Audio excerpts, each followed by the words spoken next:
growing up. That's my brother. And Rod has a lot of the same problems that Chad has. Okay, first I'd like to talk about your high school. Tell us about what you were like in high school. I was pretty popular. Very popular. Played soccer and was good in athletics, good in academically, had A's and B's, mostly A's. I don't know about that. Crazy. But I did alright. I was pretty quiet. I'm the cut up though. I'd cut up in class, which ain't right. Was this Thomas nice to you? No. Gets a lot of work, doesn't she? She got on my rear. That's because you did it. Yeah, she kept me straight. But I'm glad for that. Done a good thing. Okay, let's get down to business. When did you start using that? I started my freshman year. What did you do? Smoked a little weed. Who were you with? My friends, or so-called friends. They wasn't really my friends. They were acquaintances. Soccer players? Yeah. On the soccer team? Yeah, the whole soccer team. And then some. I hung out with a bunch of people from the league. And that's where I first started doing it. Smoking weed. Why did you guys? Who hooked you up with it? Why did you decide to try it the first time? Just wanted to see what it felt like. That's about it. Yeah. What experience it. Were there any feelings you were trying to mask, or was it just a good time at that point? I just want to have a good time. That's it. And that ain't the right way to have a good time. Were you drinking also? Yeah. So together? Yeah. I like the way it made me feel when I drank and smoked weed. I felt good. When did you start doing harder stuff? I started probably my sophomore year doing cocaine and crank and some pills. Did you do it at school, the weekend? It was a weekend thing. How often? Every weekend. It's something that started taking over your life? Yeah, it took my life. Had no control over my life. The cocaine had control of my life. Did you break your doctor? Yeah. And my grades started dropping. Started getting the wrong attitude. Started being mean. And I hated myself. The way it made me feel. So what made you continue to use it if you didn't? I was addicted. When did you realize you were addicted? When I started pawning stuff. So you got enough money to buy Yeah. it? I can support my drug habit. Did you ever take things from your parents? No. Just the things that you had? Yeah. That's it. But it can get that far where it take your life over and you steal from your own parents. And listen to the tape recorder that you Yeah. had the other day. You talked about that you started selling drugs. Yeah. Yeah, I sold dope. Sold it out of my parents' house, actually. Did they know about it? How did you I keep kept it in the attic. Tim, did you ever suspect that he was doing that in high school? No, I didn't, but we've had some problems with him being stopped for DWI and DUIs and stuff. That's when we realized that he had a problem. And this is when he was still in high school. And that's painful for your parents to have to deal with. It is. Hurt my parents dearly. Chad had so much support growing up. Yeah. Loving family. He was just I had the most loving family you could ask for. I got what I wanted. Very spoiled. Yeah, I was. I was spoiled rotten. And I treated my parents like crap. Went all over them. Well, you're not proud of it. Yeah, I'm not proud of it at all. Okay. So they knew that you had a problem Yeah. and you had been stopped. Were you Yeah. ever arrested for that? When you Yeah. were, Yeah, I was arrested for weed and paraphernalia in high school or once you were out? once I was out. So once you got out of high school, you $50. went off and Yeah. what did you Smoked crack. play on? Go ahead. I smoke crack. That's the hardest drug to get off of.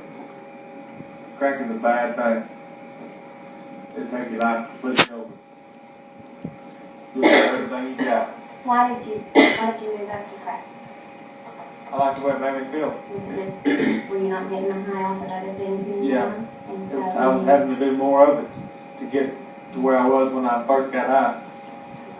I was having to spend more money to get that first high again.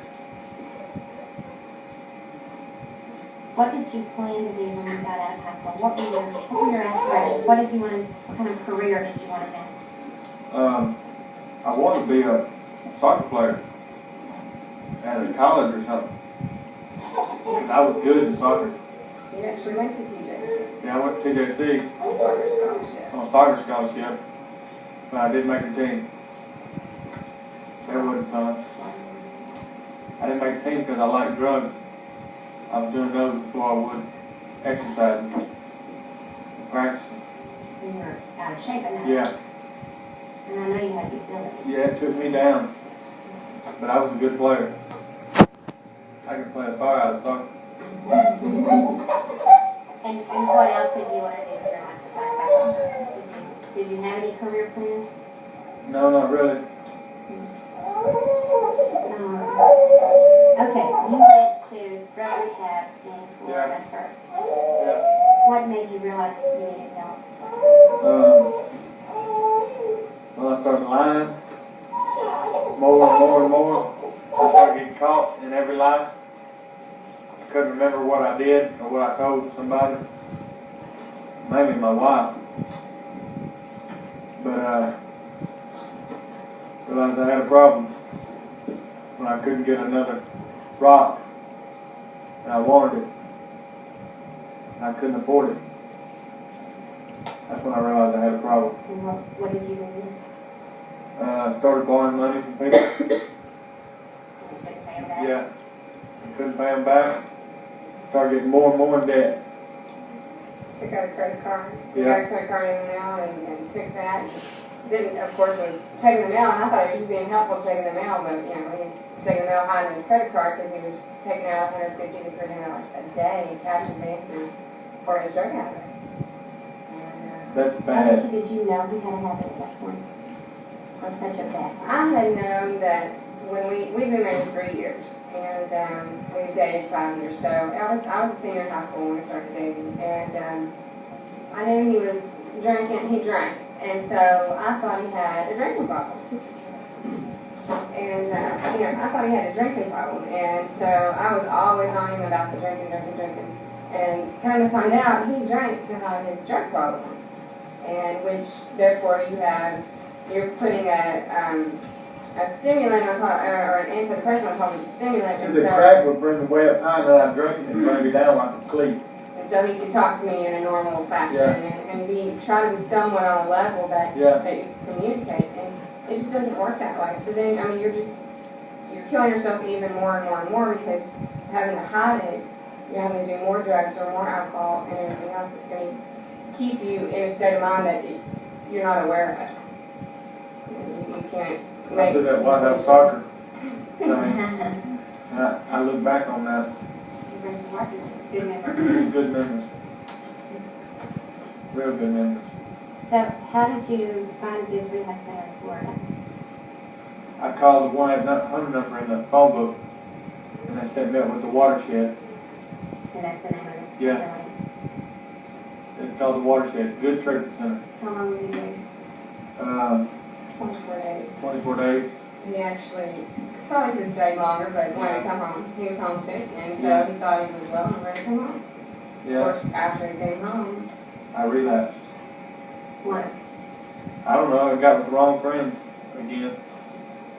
So you went back hanging out with the same people that Yeah. you're in drugs with. Yeah. They're not changing with you. Okay. They don't realize they have a problem, Right, or as far as they're concerned, they don't have a problem. yeah, And so, when you're with it, you just think that, yeah. especially if you have that addiction. It holds over your head. So, how long were you out of Florida before you realized you still weren't well? About 2 weeks. Yeah, he probably realized within 10 to 14 days. And Yeah. so what happened? I got high. Mhm. I wanted to get high again because I hadn't been high. You know? You do those drugs that long, and you stay in a rehab for 24 days, you won't have to get high. That ain't the right reason. That's the right reason at all. While he was there in Florida, they had to rush him one day to the hospital because his heart, he had problems with his heart. Drugs will lead up to your heart. It's tore down the muscle tissues around his heart, I got an irregular heartbeat. so it can cause heart trouble. Yeah, He has that. sure can. I think it's because it is a stimulant and it makes your heart I've beat been down a tough faster. road. Let me tell you. I've done it all. He had a relapse because he was talking to me about it, and he called me Thanksgiving Day. Not one Thanksgiving, what day was it? Anyway, he called me and he was over in the woods with a rifle. He was going to shoot himself then. And I was able to get somebody there to him to intervene, and they did. And we put him in the hospital there in Tyler, and to detox him again, and to also put him under suicide watch. And then he can pick up from there, Joe. Where'd you go after that? After that, I went to Marshall. To, what is it? Okay. Okay, but went there. Another rehab facility. There's another rehab facility. Went there, stayed there how long? And a week. Yeah. And then, of course, wanted to check himself out. Because I wanted to do drugs. He'd already been through the 12 steps, so he didn't think he needed that again. And he was wanting to try to get into a state facility in Waco, but they didn't have any openings there. So he says, well, I'm just going to check myself out. And I can handle this. You know, the thing is, he, at all these points, he thinks that he can handle it on his own, and he can take care of it on his own, and And he you can't. can't. When the drugs, Takes your body over. they consume You're your no mind. control. You have no control at all.